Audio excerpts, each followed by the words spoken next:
Burton Langer. Dr. Lorraine Langer, along with her husband, were the innovators. In their time, 1985, they published the subepithelial connective tissue graft, which later on, and so today actually, is the golden standard. And I met Dr. Langer when she came to my seminar in 2010 to learn the perineal surgical technique. And she and I are very good friends. And she openly support perineal surgical technique for full arch cases. Let me repeat that. For full arch cases, she recommends the perineal surgical technique. For individual cases, 2 or 3 teeth, she recommends, of course, her invention, the subepithelial connective tissue graft. And I'll have more to say about full arch cases later on. So now, a lot of you are interested in case presentation because if you don't have a good case presentation, you're not going to get a successful Raymond number of cases to even do.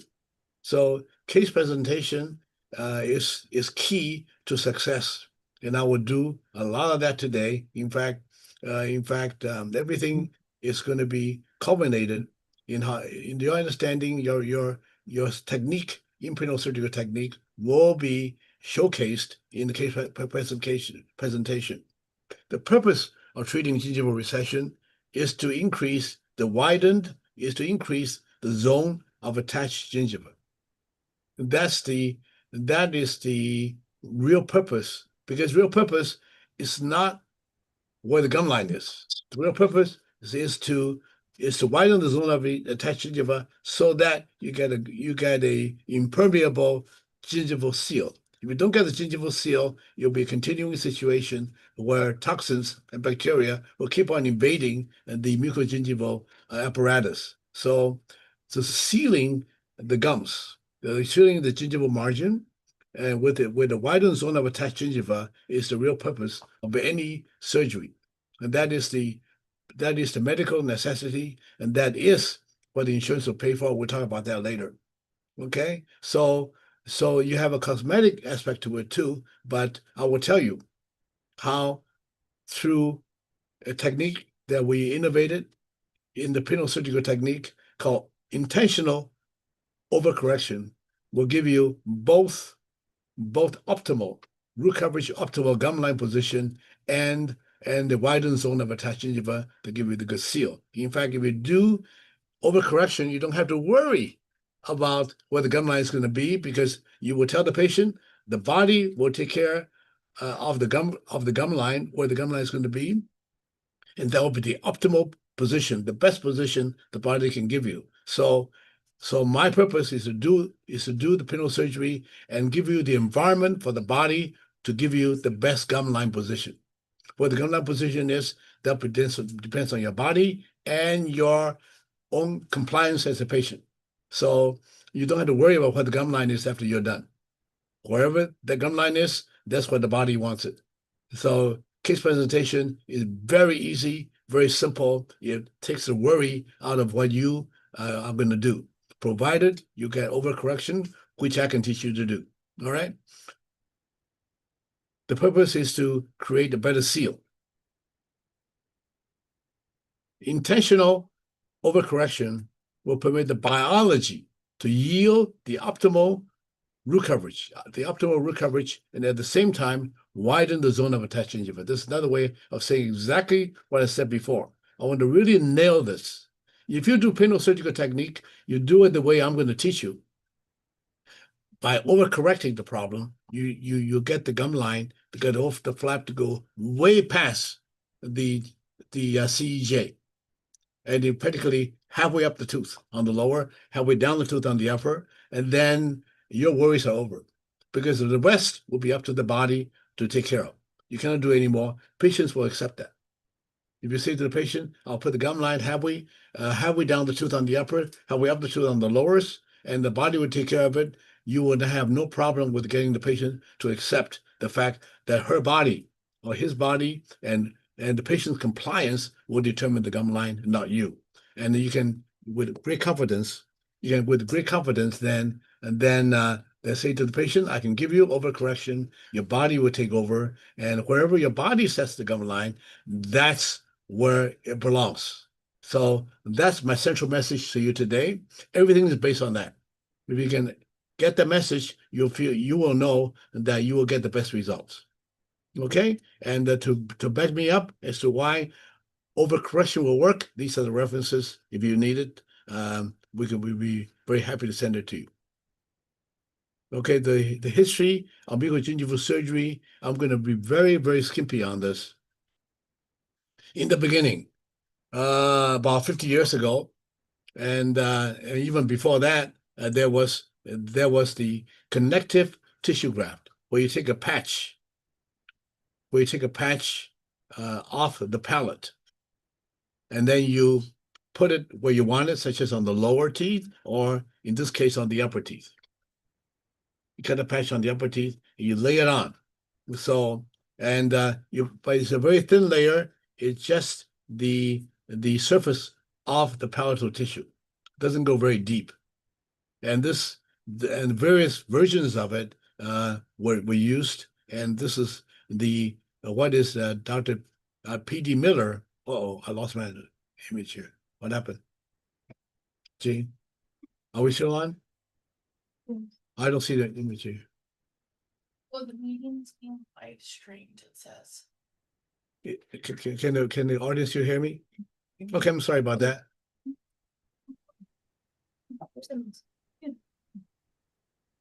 I think they're trying to live stream it as well. Okay, that's fine. So now we actually, when we present the cases, we talk to the patients, and they actually, with our own thinking, we're saying to the patient, pinhole is not something that came out of nowhere. Pinhole is a combination of 50 some years of development in the mucogingival surgery field. Pinhole is built on all these methods, on the connective tissue graft and on the subepithelial tissue graft, all the research that went before pinhole came along. Pinhole is a combination of the principles of healing, gingival recession, gingival regeneration, and so this is the combination. We tell the patients this. This is equivalent to grafting in terms of the demand for skill, in terms of the complexity, and in terms of the simplicity. So we tell the patients, when we do grafting, when we do pinhole for you, it's as if you're doing grafting, except we're using a different method. So what is it worth? It's worth every bit as if you have grafting done. The pinhole per tooth is exactly the value of grafting. So I want you to really understand that, you present that. This puts the intrinsic value. This is not something that came out of nowhere and is quick and fast. This is just like grafting, except we don't use scalpels or sutures. You must emphasize that point. So the patient asks you, how much does it cost? It costs just as much as if you went to a periodontist to have grafting done. As to how much yours will cost, it depends on your particular situation. I need to do diagnostics. I need to do this and this and this before I can tell you what you take to do your case. So in the meantime, if you have any questions, please feel free to answer. So we go with the history of how pinhole developed with our patients. Very quickly, though. It doesn't take long. A quick bunch of slides. We say now, and then the newest thing, the innovation is you take a very slight sliver of tissue, but then you have to go much deeper, which means you have to be done very carefully, which means that the amount of tissue that you can harvest will be very limited. And there is, of course, a risk of injuring the blood vessels and the nerves. So it has to be carefully done. The well-trained surgeon can do this efficaciously, and some of them actually, I have to tell you, they do it painlessly. It's not always painful. I've heard a lot of painful stories. Yes, you and I have heard that. But if it's done just right, such as what Dr. Langers do, and it can be done relatively painlessly. So, in fact, I'm going to stop here and tell you that in doing a double blind randomized split mouth a research project at the University of Buffalo, School of Dental Medicine. I worked alongside the dean, the chief of the periodontics in that school. He did grafting, subepithelial grafting on one side, and I did pinhole on the other side on the same patient. It's a split mouth randomized study. And then surprisingly, the results were the same. Coverage wise, everything is the same. And in fact, the pain level was the same because he's so careful, he's so skillful. So I do have to tell you that we don't necessarily talk down on the grafting. We let the patient decide. You can have both. You can have the grafting and the pinhole. Pinhole has a similar published results, and because we had not been long enough, as long long enough as the subepithelial connective tissue graft, but it's up to you to choose. So we build up the efficacy of the traditional method. We tell the patient that that pinhole evolved from. It's a natural development from the from the history of buccal surgery. So we show this to the patient. We that pinhole is done, that subepithelial graft is taken out. That sometimes doctors put a stent on it to relieve pain, and then they would and then they would do a flap here, and then take the patch that they took from the palate, suture it to the underlying tissue, and then restitch it. And this is the same as if we do pinhole, except we don't do cutting, we do suturing. We don't do harvesting from the palate. So when we do pinhole, it's the same as if we do grafting, and we have similar results, long-term and short-term. All right. So we do full thickness flap. We don't do split thickness flap, which is on the right. We split it to the bone, so the periosteum is lifted from the bone. This makes a big difference because if you go down, if you split the tissue, you're cutting into nerves and blood vessels, you will get a lot of symptoms. And the one reason pinhole does not get very much pain in terms of post-op symptoms is that we actually don't cut the nerves. We don't cut the blood vessels because there's hardly any blood vessels and the nerves going from the bone to the periosteum to begin with. So it's minimally invasive, and pinhole surgical technique has its benefits, significantly reduce patient discomfort. Our studies have shown, and my own personal experience have shown that it's about out of 0 to 10 pain level is next day or two is about 1, 2, or 3. It's handled very easily by a combination of Advil and Tylenol. I've never had to prescribe any codeine or any narcotics in the 20 years I've been doing this. So there's not a problem. No donor sign needed. What is nice, you have tissue match and immediate cosmetic improvement because the patient looks at the gum line is down with no stitching. So it's as if they didn't have surgery, and then if you can do overcorrection, you really would delight your patients. Patients are very impressed by the fact now the tissue is down, halfway down the tooth, halfway down the enamel. So you have a wonderful, exciting technique that you can learn to bring to your practice to be able to make patients really, really happy, appreciate what you do. And every patient that I do, there's so much joy, so much gratitude, so much appreciation of what we do, and it's something that you can learn. I'd be very happy to share with you. It's basically not that difficult. If you follow the protocol, it's something that you can learn, and we can teach you in over a very short period of time. So what do I mean by overcorrection? You basically you start here on the left, it says before. When I finish, actually, you'll be like this. 6 weeks later, the body decides. We say the biology the tissue the tissue equilibrium based on phenotypical factors in the area of surgery will then will determine what the gum line will be. Whatever that is optimal for you. To get the optimal root coverage, we will overcorrect and let your body and your compliance. So it's in the hands of the patient's body, the healing processes, and the patient compliance that will determine the gum line. Not you, not me.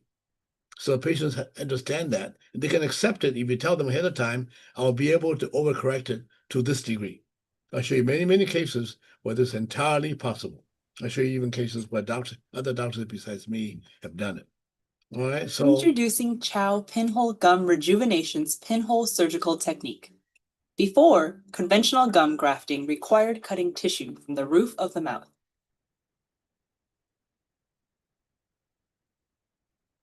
The gum is then cut over the area of the recession and lifted. The tissue from the palate is placed over the recessions. Once complete, sutures hold the graft in place during healing. Now, with the new revolutionary Chow Pinhole Gum Rejuvenation, gum recession is corrected without cutting or stitches. This new process begins with the tiny entry point that is made in the gum. Then, a special dental instrument is placed through the pinhole to free the gums with gentle movements. Once free, the gums are guided down into a healthy position. When the recessed gums are corrected, tiny collagen strips are placed inside to help stabilize the gums. Incredibly, the pinhole heals rather quickly and often overnight. When complete, the receding gums are corrected with a minimally invasive treatment that is quick, easy, and instantly pleasing. okay, so this is something that you can put on your website. This is something you can show your patients, and this basically explains what we're going to do. But it doesn't show the overcorrection, which you have to add to this. So these are some of the cases that I can show you. On the top, you can look at a case and the overcorrection the next day. Immediately after surgery, the overcorrection 1 day later, 1 week, 6 weeks, and 1 year. You can look at the before and after. So when we can do the overcorrection, we tell the patient, you know what, where the gum line end up, that's your body will decide. But we don't use it as an excuse. We say that when we overcorrect, the body will find the best possible position. It'll be the best possible position as far as cosmetic is concerned. It'll be the best position for long-term sealing the leak that's around the gums. You'll prevent further leakage. So that's widening the zone of attached gingiva to prevent further tissue leakage is the primary goal. And by overcorrection, we allow the body to decide to find the best possible position for the gum line. So let me show you one of these. Very simple. We start this, and the body finds the best position for it. It's still the best possible. If it doesn't fill in, let's say on the upper right or a little bit on the lower, on the upper left, that's okay. Patients will readily accept that. If we tell them ahead of time that we're going to overcorrect and that the body decide the optimum. In fact, that is the best way to get the best root coverage. So it really, we can have the cake and eat it too. So we do talk about bruxism, and that's something else. We won't get too much into it, but we do want to study the effects of bruxism when we diagnose cases. All right. So it's very prevalent. We won't spend time on that. We know that we see it every day. And like I said before, there's leakage. The primary reason to do pinhole surgical technique or any corrective mucogingival surgery, it is to prevent leakage. Now, why do I show you this here? Bacterial content, the bacterial profile in the mouth is very, very important. We must, because that is one of the etiological factors that it is within our power to treat. So if we don't really eliminate at least the oral pathogens, to the point where it can influence our healing and the long-term results, then we're missing a step. So how do we find out what the bacterial content is? I'll give you a very gross case. And we did a DNA test.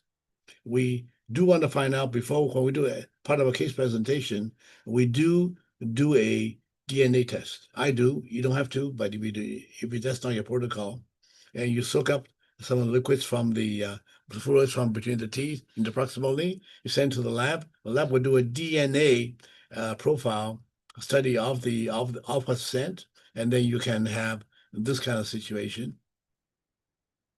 You can have this, and then you clean it off, and then and so now this will tell you what's happening. But I really want to show you. There's another case. Actually, the daughter, she doesn't have all the plaque. In fact, her teeth are pretty good, and the daughter came up with higher germ content than the mother, even though the gums didn't look that bad.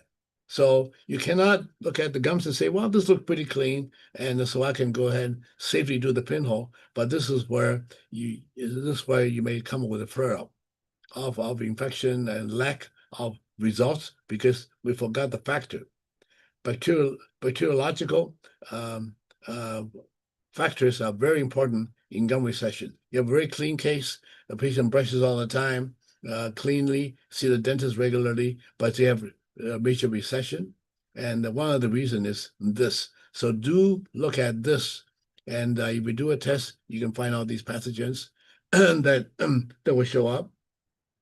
And then give you a chance to clean it up, whether you use root planing, whether you use tray systems such as PerioProtect, to keep the germ count down once you treated it, and that's something that you want to incorporate. It's part of the protocol, and it is something that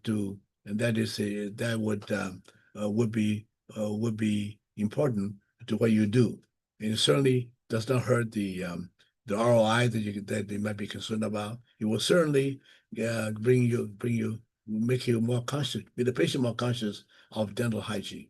But certainly you'll keep your hygiene is busy. You have cases like this.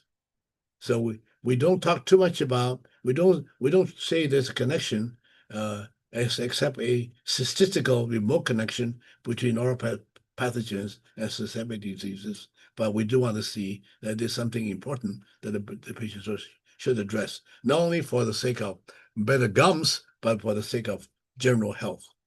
And we do have this disclaimer for educational purposes only. It is not intended to diagnose, treat, or replace professional medical or dental advice. Please consult with a licensed healthcare provider or personalized medical guidance. So we do dwell a lot on the pathogenic etiology of gingival recession. Now, I do want to talk to you now. I'm going to move a little bit faster now. I do want to tell you about the studies because this is essential to case presentation. Is essential to your confidence. That pinhole has research that's respectable, that's credible, and that you can depend on. And in fact, you should know that the 4,000 over 4,000 dentists that have been trained in pinhole surgical technique, about 1,000 are periodontists and other specialists. So this is very recognized in the U.S., Canada, and in fact around the world. So the first article was a 33-month study published in the International Journal of Periodontics and Restorative Dentistry. This is one of the top 3 journals internationally recognized for its high impact, academically speaking. So this is a 33-month study of 43 patients with 121 sites.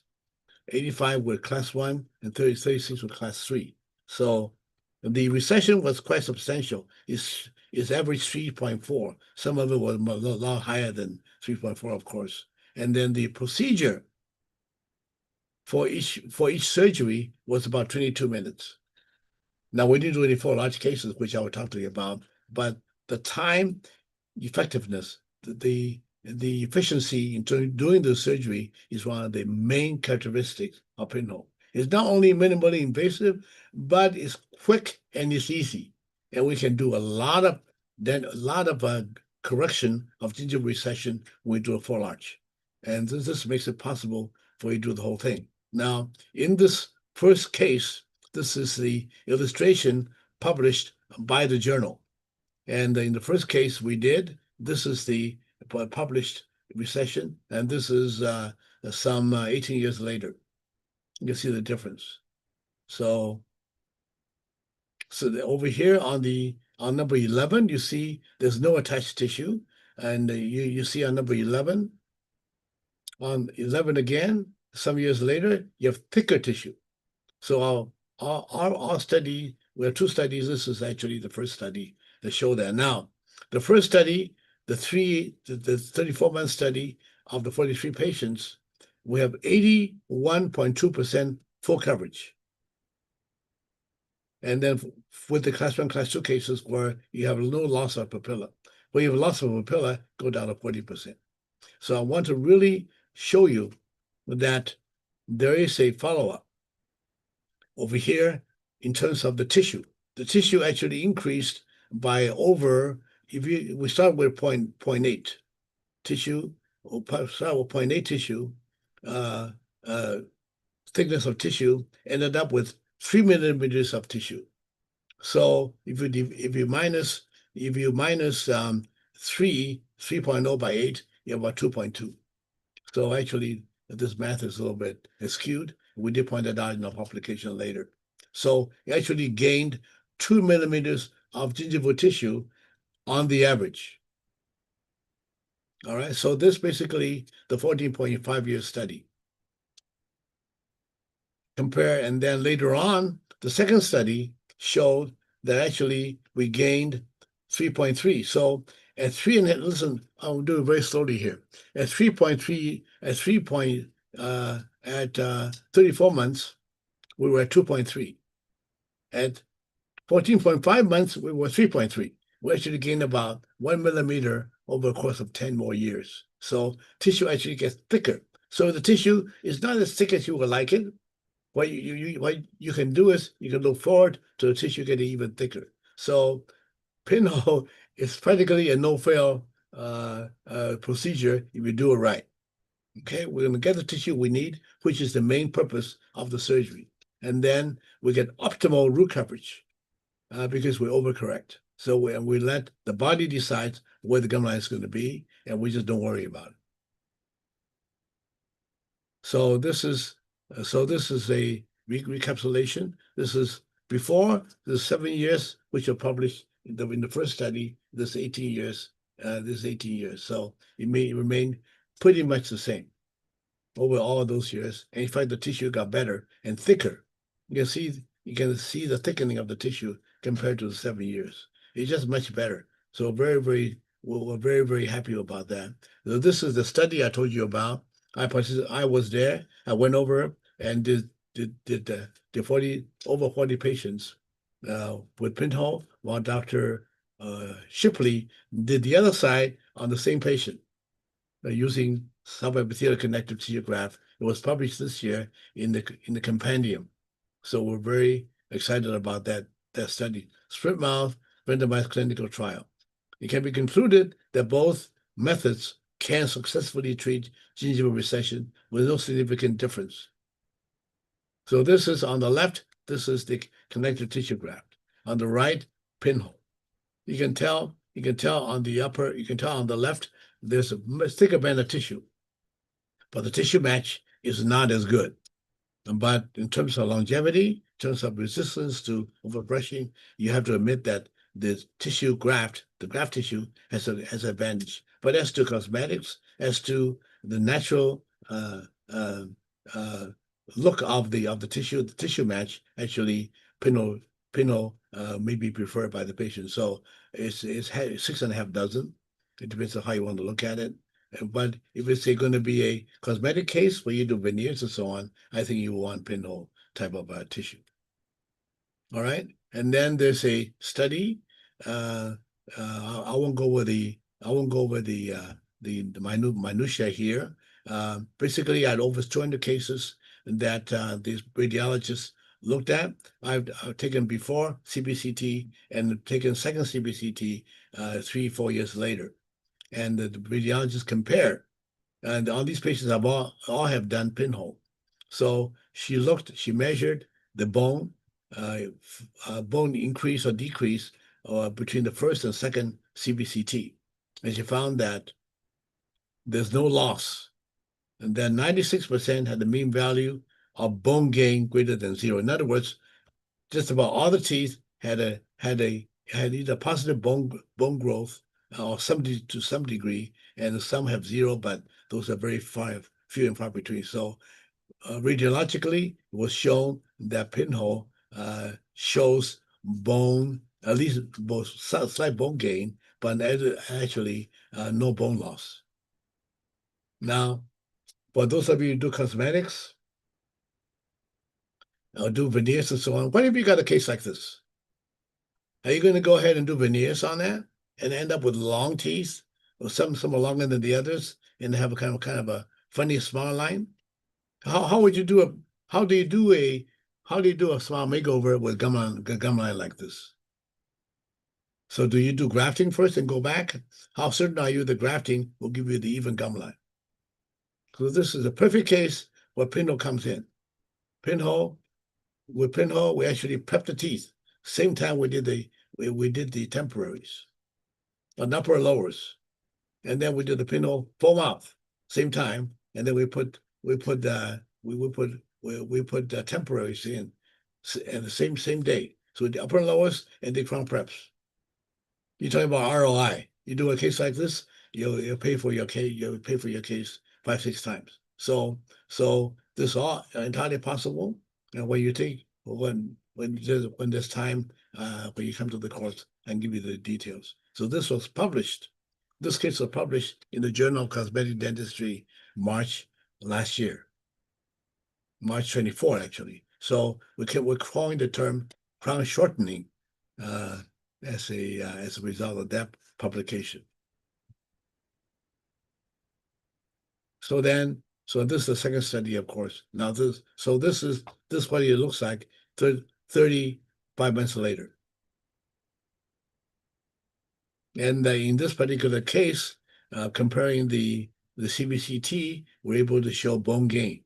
The number 6 was 5.1, and after about 35 months, it was 10.7. So actually, in this particular case, the way we did it was able to grow substantially more bone on the facial.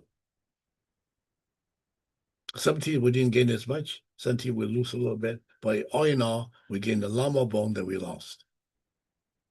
Okay, and it works because it's minimally invasive. We do adhere to the principle of guided tissue regeneration, and I'll go over that very quickly. And then one thing I want to point out is that it works because of these circumferential fibers that are in the gums that allow us to put collagen in. So I'm not going to go over too much laparoscopic surgery, which is somewhat like pinhole. And GTR, we actually basically separate the flap from the bone, and then we put a collagen in between the bone and the tissue and allow the osteoblast to grow onto the root, and then we get true regeneration. So we believe that we get guided tissue regeneration because with primary closure. Of course, we close this in about a day.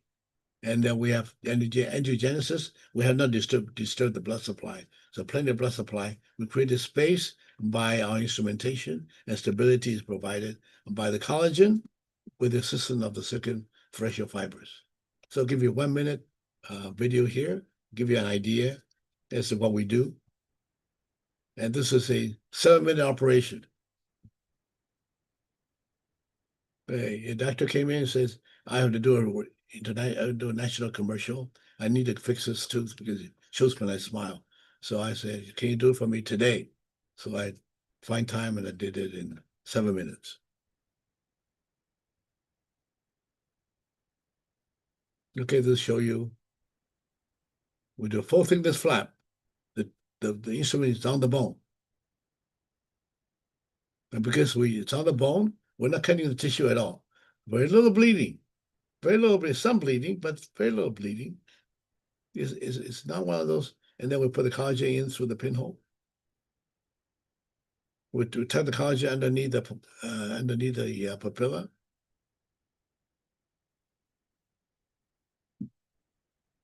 And then we're done. Okay. I'll show you how to do one tooth, but I think we'll show you when we show you how to do a full arch, that's when the excitement is. Okay, this is one day after the surgery. This 1 week, 6 weeks. This is like 5 years later. Still there. Okay, the guided tissue regeneration, we won't go over to that too much. In terms of histology, you have these rubber band circular fibers that are in the gums. So when you put collagen in it, it kind of like stuffing stuffing a pillow, and so it keeps the flap stable and for gums to heal. And then something else. The buccinator and the masseter muscles actually pull the flap down on the uppers and pull the flap up on the lowers. So this is another advantage of the pinhole surgical technique in that the muscles is working to make it work. So we do the overcorrection. I'm going to keep talking about that. Overcorrection is a secret to the pinhole surgical technique because it gives time for the osteoprogenitor cells to convert into osteoblasts, which then creates connective tissue connection. Okay, we'll talk about the different, well, I won't go over some of this, the different things the patient should or should not do after surgery. So we won't bore you with that. That comes with the training. Etiology, plaque, bacteria. That's number one. Anatomical, of course, you have a moved tissue you have a tooth that's too far buccal, and you lose his bone, and that could be the problem. And I don't want you to forget that disclusal disturbances and perfunctional habits would impact the healing for sure, and it may or may not be a factor in the long-term results. So you do want to look at occlusal disturbances. Traumatic overbrushing, of course, you got to look at that. Yeah, there are iatrogenic factors that we can look at. We won't go over that too much. And then so there's all these factors that evolves that can cause gum recession. So we have to go over that and be able to have a feel as to what that is. And then so there are certain cases we just don't know. We just 70% we don't know why. All right. So what is contraindication for doing this? Number one, a non-compliant patient, unable or just not emotionally ready. A patient who have going through bankruptcy or having a divorce may not be the best time, even if they want to. Very busy professional, doesn't have time to do post-ops. You don't want to get a non-compliant patient. Then number one, you're smoking, but we don't have it on here. You have to be aware. Don't let the patient vape. Vaping is very, very bad and invisible. Some of the cleanest people you see with best hygiene, they vape. They only had to vape once or twice a month during the healing period to destroy whatever you do. So be careful with that. If you have bruxism and you did not address it, you may detract from your long-term results. So systemic diseases, orthodontic treatment, and so on. Now, orthodontic treatment, I do want to tell you, if you're doing orthodontic treatment, if you know pinhole, I hope you do, you do not do orthodontics first and then do pinhole and then correct the gingival defect. Because if you have a gingival defect already and you do orthodontics, in some cases, probably a lot of the cases, you end up making it worse. So it's good if you have gingival recession already that you see before you do orthodontics. If you know how to do pinhole, you combine the two. You say, patient, I'm going to do pinhole for you to correct the gingival defect so that during orthodontic treatment, the defect doesn't worsen. But I need to stabilize your occlusion so that it doesn't move, it doesn't get traumatically moved and have hyperocclusion during the time that it's healing. So I'm going to give you a inactive retainer immediately to stabilize your bite, and then I'll do the pinhole at the same time. So you present one case, talking about ROI. You present one case, no matter how many you do, 5 or 6, 1 or 2, and you combine the two. Orthodontics with pinhole, you do the same time. You put the inactive retainer on, you do your pinhole, you wait 3 or 4 months. Keep it inactive, and then you inactivate it after 3 or 4 months.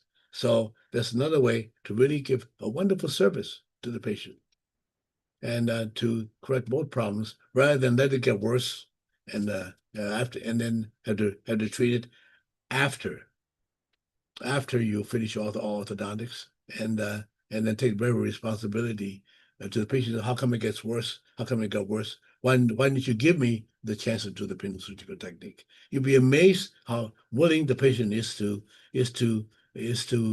correcting the gingival defect as part of the package.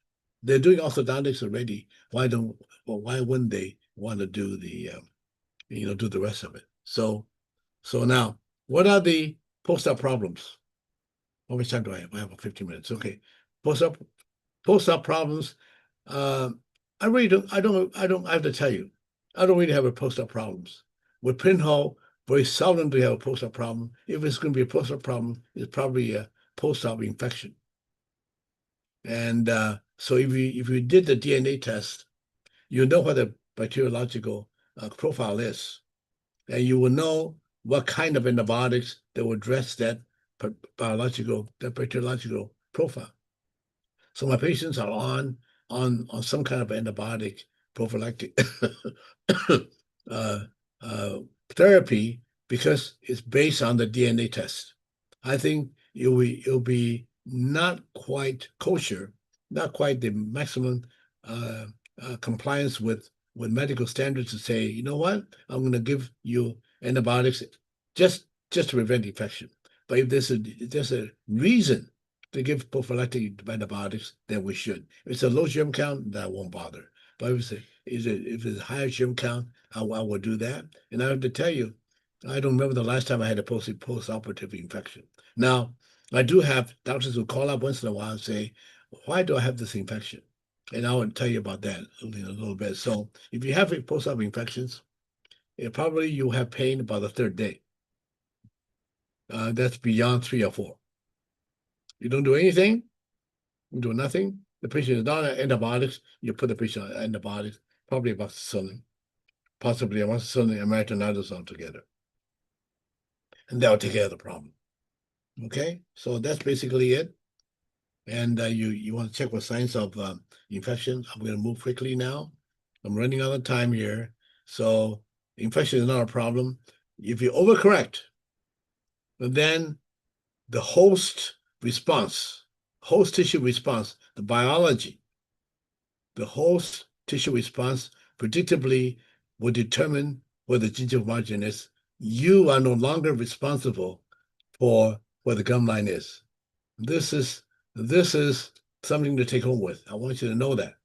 You don't have to worry about success or failure because you're not going to be judged by where the gum line is. And that's a problem with mucogingival surgery up to now. But if you can overcorrect, you can allow the body and the patient compliance to decide where that is. And wherever that is, that's optimum. That's the best that the body can yield. So that's really the message I want to give you today. You can do this. Okay? So look, you start with this, you end up with that. I think that's pretty good. It's not, I don't care what the gum line is. I really don't care what the gum line is. I tell the patient, when I do this, I'm not looking at improve the gum line to bring the gum line up. I'm looking at whether the tissue will be better or not. If you look at the left side, you really don't have any attached tissue. But you look at the right side, 11 months later, you have attached tissue. You cannot probe. You have about 3 millimeters of attached tissue. Okay? You cannot probe down to the mucogingival junction. So this is pretty good. Now to tell you that I popped a papilla. the papilla to the papilla at the mesial of 25 was actually broken. Even though I made a mistake, it's still pretty good. All right, so this is what it looks like to start with. This is how bad it is. This actually shows that 11. Can you see that there's more tissue? Can you see the banner tissue on the right side? This is what we're talking about. I don't care what the gum line is. I tell the patient where the gum line is. It's not the cosmetic problem. Who's going to see it, right? I don't let myself be judged by the gum line. If you look at the gum line, it's pretty good where it is. It's almost to the enamel. So it's not going to come up anymore because that's where the enamel is. Okay? You overcorrect it, then you don't have to worry about what the gum line will be. Immediately afterwards, you've done all you can. And when the body decides where it's going to be, and that's where it is. All right? So this is before, this is after. I will teach you how to do this. In fact, in my course, I will do a full upper arch like this.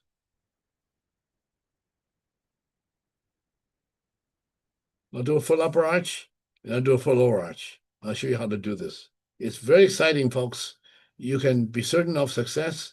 And if you do 4 arches like this, you don't worry about ROI. You don't worry. You do 1 or 2 of these, your course is paid for. Maybe twice.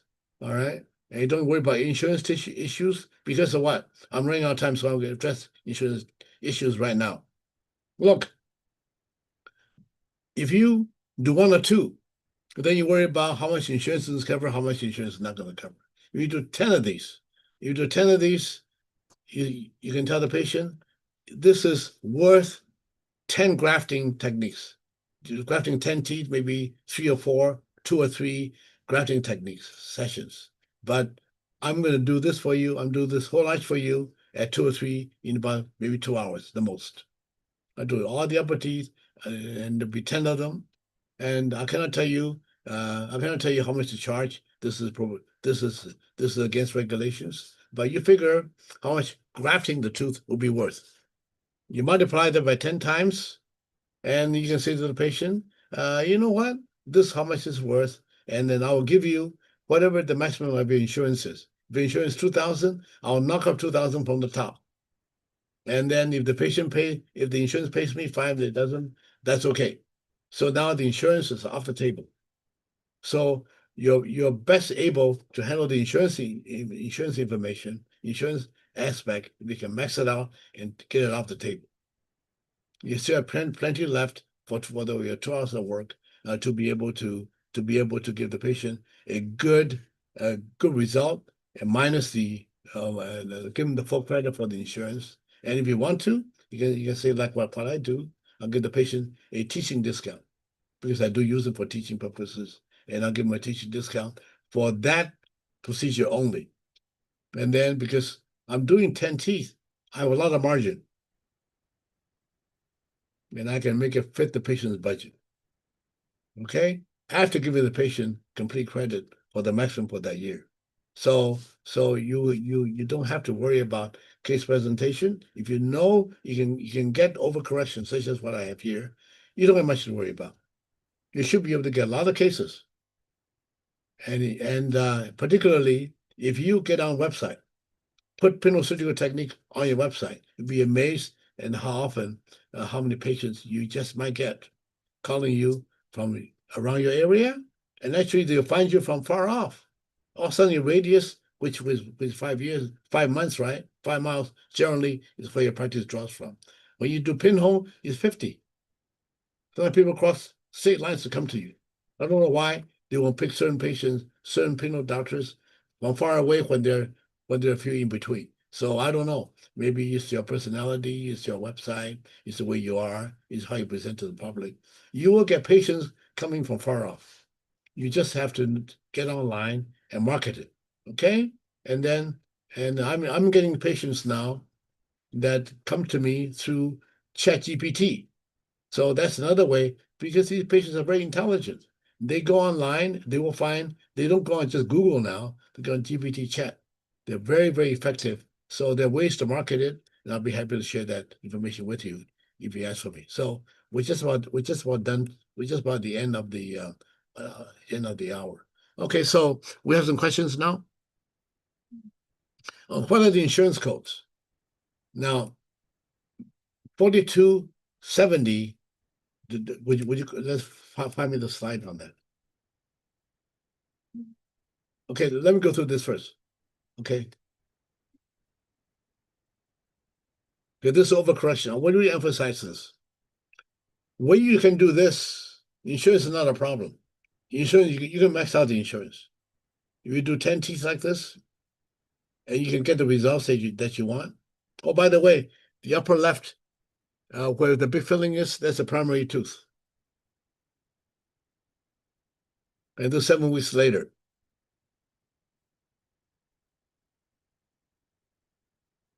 Another case. If you get overcorrection, you get the results you want. If you can do 10 teeth, if you do 1 or 2 teeth, insurance becomes a real challenge, because I'll go over that with you. But if you do full arch, like I would tell you to do, if you find full arch cases, you can skip the insurance problem. Lower, same thing, overcorrection. Don't worry about the pinholes being big. They do resolve very quickly. 3 weeks later, look at that. Upper, again, overcorrection, give you the results. Lower, same thing, immediately after. Okay, then let me go through this. Immediately after. You get bored looking at this. And this is what you can do with pinhole. No other procedures can give you this in such a short time. Okay, so if you're interested in this will be so much excitement, and there's so much activity. Patients will be grateful that you wouldn't believe it. When you can do this, patients are not. You can tell the patient, look, I've done all I can as a doctor. I've created the environment for the body to give you the best root coverage and give you the best tissue response. So it's in the hands of your body, so you don't have to worry. Okay, again and again, show you can do this. All right. Now this is a case where I did. Patient says, I don't want this. I got crowns even. I don't like the big hole there. So I said, what I do, if you let me redo the crowns for you, and if I can close the gap, fine. If I can't, you have to accept the fact there will be a little, your crowns will look a little funny. But look at that. I prepped the teeth and I did the pinhole. And this is 1 day.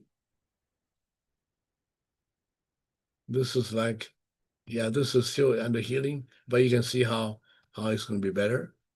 And I don't know how this one came in. It's kind of out of water here, but this is where that is. Okay, lowers and uppers. You can do this, crown shortening. And we can actually fix a breach that way. Take out the plastic composite and put that in. Okay, long-term results. What about implant cases? Sure. Okay. So I'm gonna go through this real fast. I'm boring you with this now. You know what pinhole can do. You overcorrect, you'll be amazed. Look at that. 10 years. Remove the decay altogether and do the pinhole, you get the results.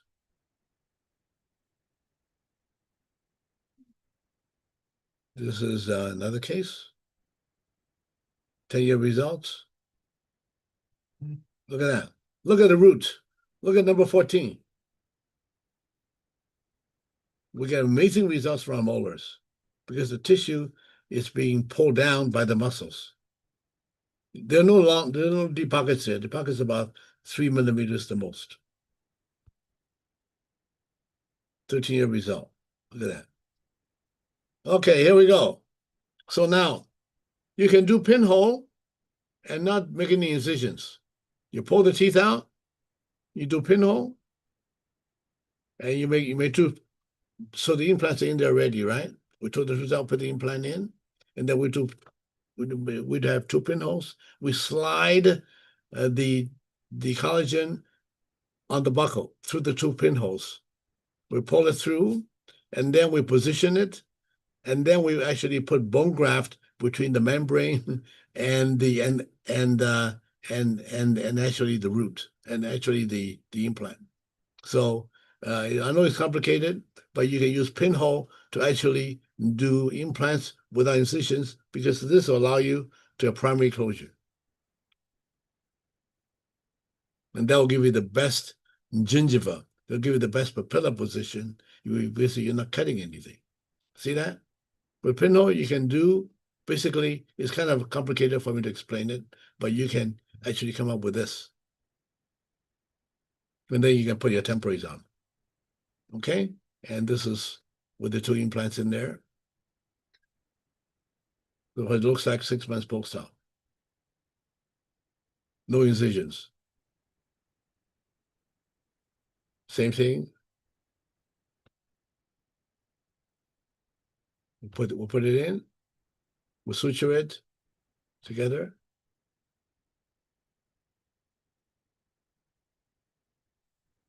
Okay, now another one. I did an implant.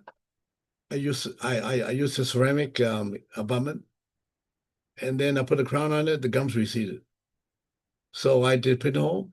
6 years later, I still have good coverage. So I will tell you that if you use a ceramic abutment, you have a very, very good chance of being able to get root coverage.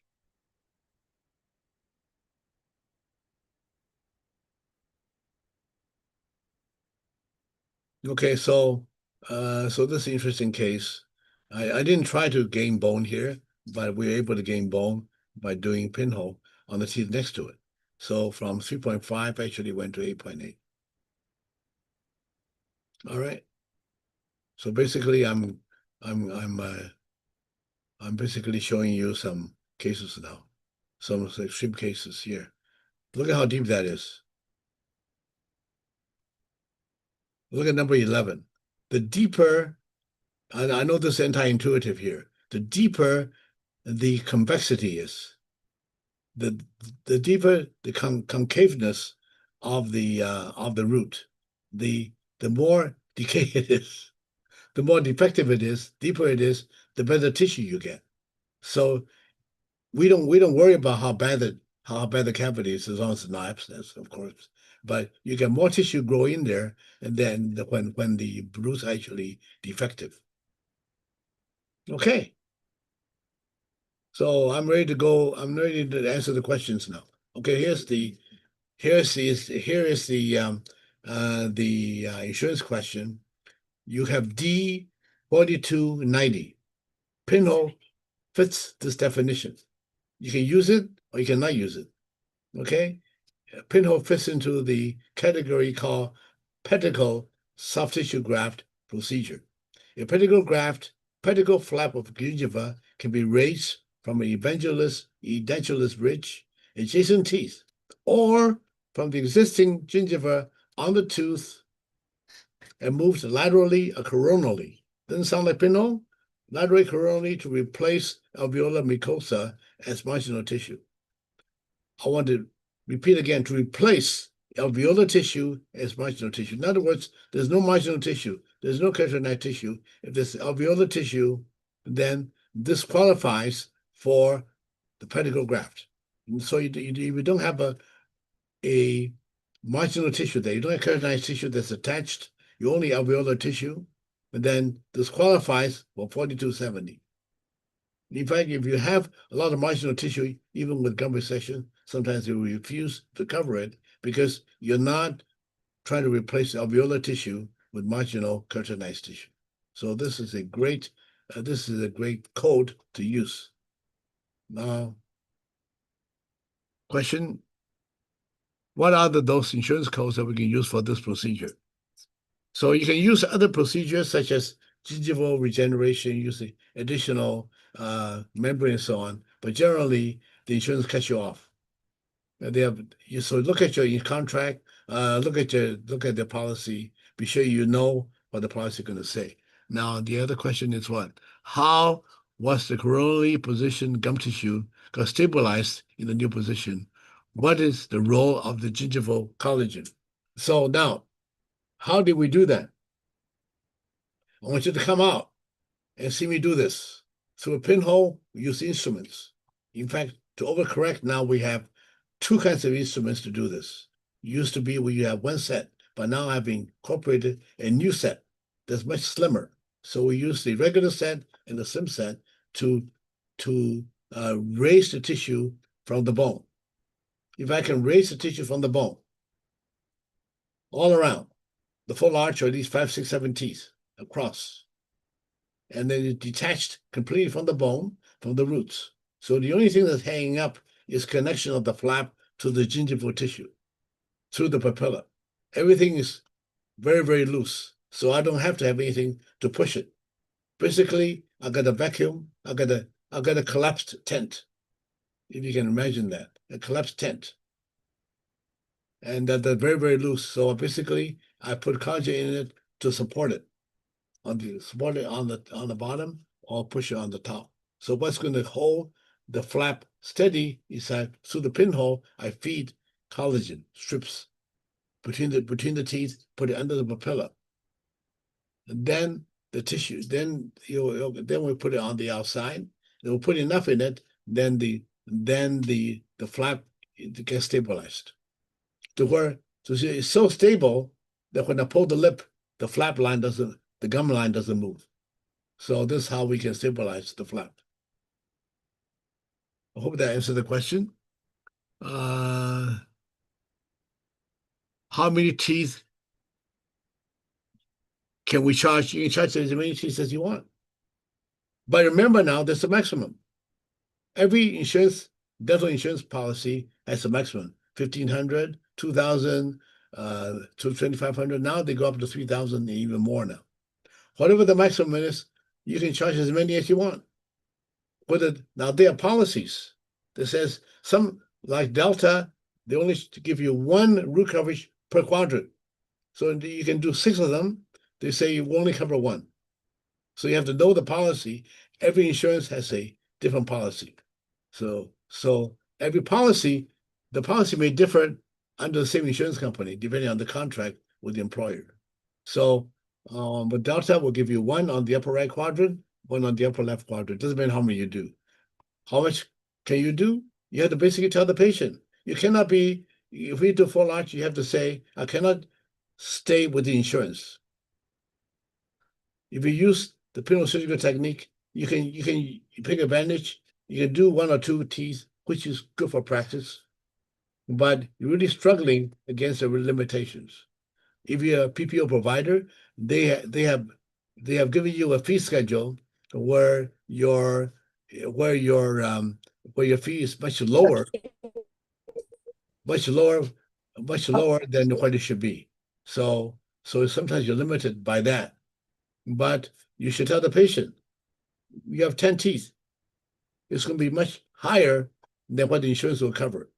But we're willing to negotiate with you and give you what we think will be the maximum amount insurance will pay for this. We do 10 teeth, we don't worry about $1,500 or $2,000 that will take off from the top. So the insurance is off the table. You cannot be dealing with insurance tooth by tooth. It does not work because they are basically prejudiced. They don't want general practitioners to do these sophisticated procedures. And so if you're a GP and you happen to sign up with the PPO, then you had to watch out. Now, if you're not signed up with the PPO, they have to pay you what the UCR is. So, but still the maximum. So don't let what the insurance coverage limit you as to doing full arch cases. You tell the patient, look, your insurance is covered 2,000, but I can do this many for you. You then have to pay the difference between what the insurance will cover and what the insurance cover, which I'll give you 1,500, 2,000. You pay the rest of it. The patient said, I still can't pay that much. Then you have to come up with a good plan. So I offer you credit, offer you cherry, and give you a teaching discount, and for this particular procedure only, not for everything. And so now you work it out because you have more flexibility in terms of your fees because you're only spending 2 hours. They figure out how much you charge for 2 hours. How much would it be for 2 hours of work? No matter how you figure that, if you do 10 teeth, you fix 10 defects, which is comparable to doing 10 grafts, 10 graftings on 10 teeth, then that's the value. You're willing to discount, lower that, make it cost effective for the patient with the penile surgical technique. You will still be very productive. In fact, if you do two upper arch and lower arch on the same patient, which I advocate you do, you can close up shop and go shopping with your wife. Okay, so you don't have to worry about your DOI. All right, and if you do, and I will tell you, it's not difficult, but if you have not done this, you need coaching. So I'm going to, if you take my course, I'm really available. I'll be more than willing to show you how to do these full arch cases. If you find a case for me, I'll show you how to present the case even. If you just give me the pictures of the case, I'll tell you what to say to the patient, get the patient to accept what you present, given the insurance issues, and my staff will help you with the insurance issues. And then I would step by step give you the protocol, how to do this, and I will even have you take a picture of the poster of your surgery before the patient goes, and to give you more hints as to what to do. So I'm very confident that if you do 1 or 2 full arch cases, you'll never stop doing it for the rest of your life. You will love it.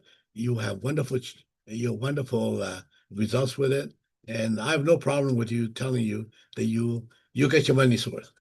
Way, way, way more than what your money's worth. You'll be delighted. You change your practice. Now you can draw a higher level of patients. Patients will want better health. Patients worry about the gum line. Worry about losing their teeth. Even though the teeth are pretty healthy, they're willing to come to see you. How do you attract them? You attract them by putting it on your website. Okay? And then do some marketing with it if you want to. Talk to your webmaster, your marketing agents, and try to broadcast that. All of a sudden, you have a different draw together. You have a different class of patients who come in and say, "Doctor, can you do this for me? Can you do this for me?" They're not saying how much the insurance costs. They don't call out for that. They say, "Can you do it?"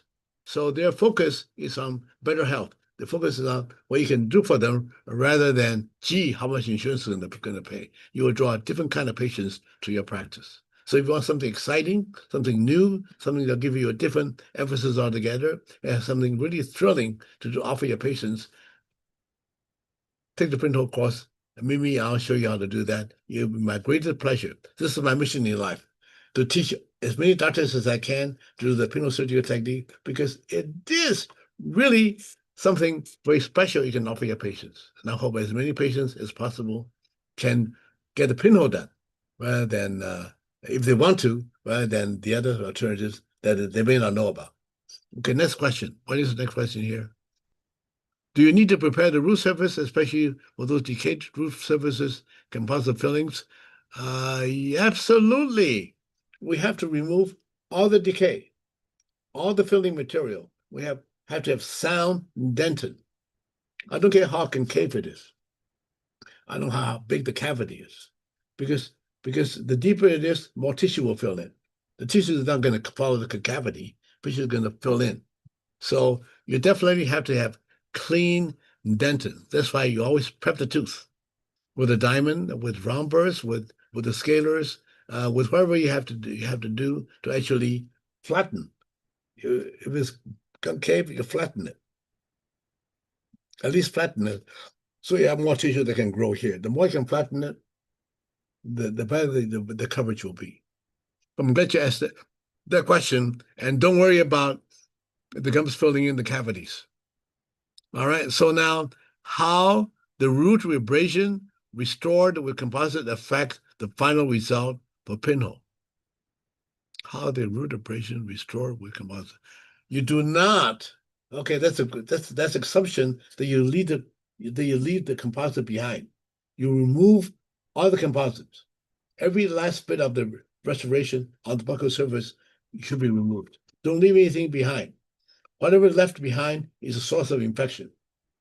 whatever's underneath the composite, no matter how nice it looks, there's something in there. It's going to percolate. It's not going to be clean and sterile. So everything gets removed. And then let the biology of the area determine where the gum line is. I tell the patient, the biology will determine where it is. The gum lines, the biology is not going to chase where the margin is artificially. So wherever that is, the difference between the tooth, between the tooth and the gum line will have to be refilled. After 6 months, you have to refill it. How, whether you want to do it for free, whether you want to charge the patient, you want to do a veneer, whatever it is that you have to do, you have to tell the patient ahead of time. We're going to have to, depending on where the gum line is, you may need a filling. And this will be how much you would charge, whatever, if you want to do that. So definitely, we don't leave a composite behind, because there's no way tissue can grow into a composite. Even if you find a good composite that's clean, tissue attaches to it. What happens when you have to remove? What happens when you have to remove the composite? Sooner or later, it's going to dislodge. What happens to the tissue? So you must remove the composite. Believe me, you get better results that way. Do you break the gingival sulcus epithelium when you push the gingival margin? Yes. Okay, this is a great question. So you do absolutely, you break the attachment of the gingiva to the root. Everything is loose. You can actually poke the instrument from underneath the tissue and have it show up onto the tooth. Go under the tissue. We can actually, when I teach you, I can show you the instrument can actually go through. There's no attachment whatsoever. There's no attached tissue to the root or to the enamel or to the bone at all. Everything is totally loose. So you don't have to worry about, so you can't push the tissue. You definitely have to, because otherwise the flap is not going to overcorrect. How soon after the procedure can the tooth be probed? Don't probe the tooth for 6 months. This is universal. Whether you do osteosurgery, whether you do laser surgery, whether you do pinhole, whether you do grafting, do not probe underneath. So do not do subgingival probing or try to do cleaning before 6 months is over. That's a great question. Is that all the questions we have? That's all the questions we have. So it's been wonderful talking to you. If you have any questions, I'll wait a little bit. But I do want to invite you to come to our seminar, and we have a special discount. The regular seminar with a set of instruments is actually $7,500. But if you were to sign up for the February course, no, for the March 6 or 7 course, it's going to be actually used to be 10,000. And so because we have an online course now, we actually make it 7,500. But for you who are in this particular group, for the March 6 or 7 course, we will only charge you $4,990. But you must register right away, because we only have a few seats left. So I hope to see you at the March course and be able to share this exciting new procedure with you. 谢谢你. Oh, there's one more question. One more question. Okay, let's see. So the gingiva can be stable, only supported. Wait a minute, I don't see it right. Only supported by collagen. As school teach, gingiva will follow the alveolar ridge. If no bone, the gingiva will recede. Okay, now the gingiva will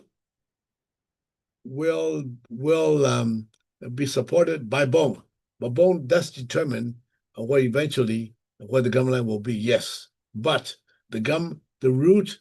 Remember now, we're not looking at root coverage. We will get root coverage. Okay, the primary goal is to make the tissue thicker. As long as the bone is, when we do the overcorrection, that it will be thicker. However, when we do root coverage, or let's say talking about root coverage, the bone does not change. With every procedure, whether this is grafting, whether it is pinhole, no matter what method you use, we can get root coverage if the interproximal bone is sufficiently present. In other words, the bone coverage will determine where the papilla is. if the papilla is there, then we have a good chance of getting full coverage approximately 80% of the time, based on my study that was published in the International Journal of Periodontics. At the 3-year level, 34 months level, we're able to get 81% full coverage. All right. So if you don't have, so what your question is, the bone decides where the gum line will be. Yes, to a certain extent. If the bone is there, the papilla is there, then if you have loss of tissue on the buccal, you can get root coverage by bringing the gums up to where it belongs and let the gums settle. So it is proven by what we do, whether it's pinhole or any other subject. Then if you have the proximal bone and the papilla is there and not you don't have dark triangles in class 3 cases, then yes, you will have root coverage a certain extent. But with overcorrection, you get the maximum root coverage. What is the mechanism of the gum tissue healing? Mechanism for the tissue healing is probably explained by guided tissue regeneration. If you pull the gums up over the root, and you put the separation there, put the collagen there, and then let the gums heal, and then let the collagen will prevent the epithelial tissue from getting on the root, and then the connective tissue, the bone, can grow underneath the collagen, and then you will be able to get the root coverage. So basically relocation of the gum line. You see, when gum recession happens and the bone is up on the lower teeth, bone is up, you have a large recession. The nature is calling for the bone toward the gum line to come up, because the physiology of it wants to bring the gum line up to meet the bone. So something caused it to recede. So now we'll bring it back up and let it stay there long enough so that the tissue will grow into the bone. So the mechanism is guided tissue regeneration.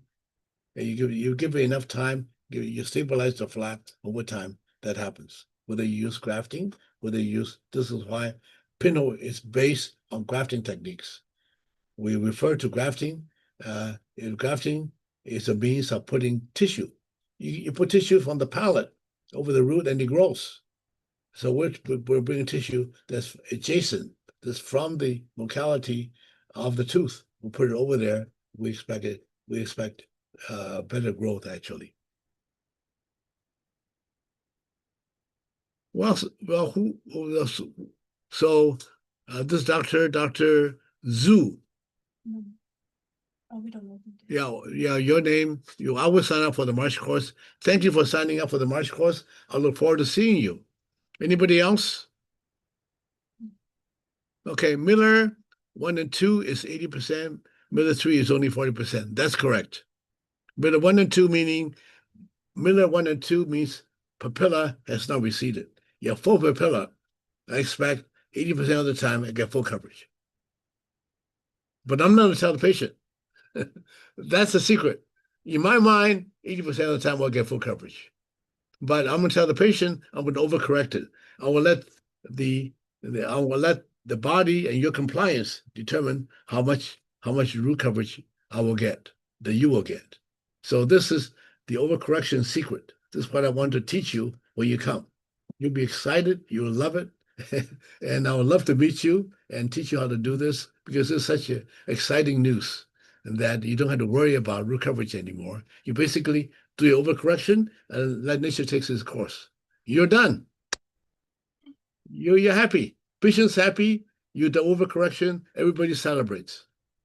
Okay, so see you at the course for only $4.99.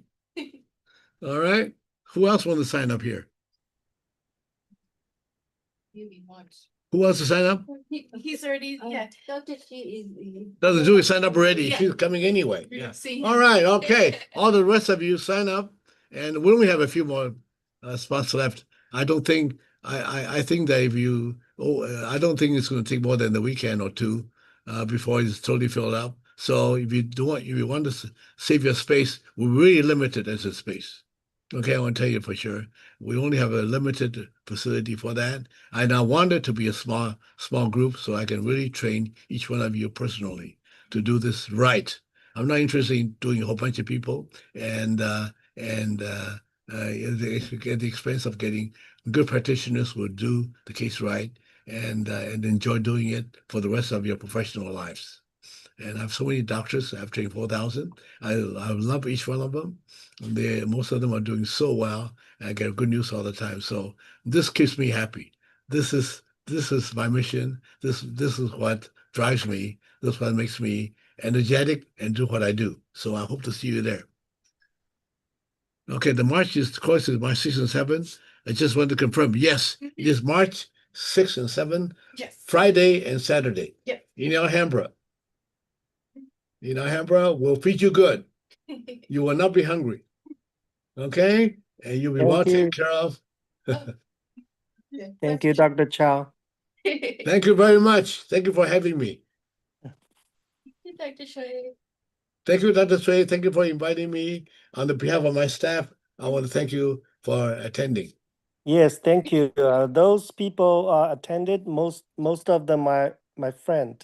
So Oh, really? yeah, so yeah, every time I listen to your webinar or course, give me deeper appreciation and understanding of the pinhole.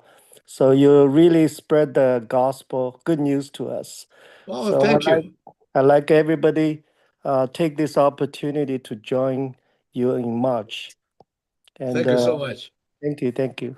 Thank you so much. 谢谢，谢谢，谢谢，谢谢。谢谢你啊，嗯你们很好，谢谢你们，多谢。Thank you so much, all of you, for Yeah. having us. And all of us, thank you. Thank you. So whoever willing to join, please sign up as soon as possible before the seats are all gone. Yeah, yeah. Okay, This course will be fully booked before long. I'm very sure.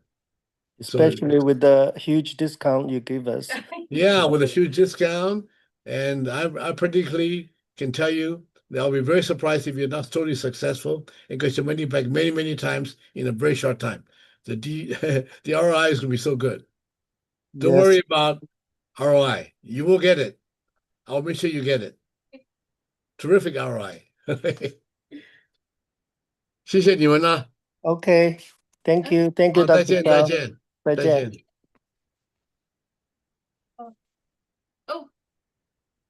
Oh, Dr. One more. Do you have any marketing material? We can put on Yes, we have a lot of marketing. We have a website full of marketing material, for post ops before, all kinds of stuff that you can show your patients. And when you come to the course, I will show you how to use it, how to effectively present cases and patients accept cases. I'm very confident of that. There's a lot of marketing material that I want to show you. Is it great? Okay. In fact, you can look at my website. Whatever I have on my website, we will share with you. If you want it, you can get it. We have a whole bunch, an archive full of materials. So whatever you see on YouTube, whatever you see on my website, you can use it once you take the course. Okay. Thank you, everyone. 谢谢，谢谢，everybody say 谢谢，谢谢，谢谢。 everybody say 谢谢。Yes.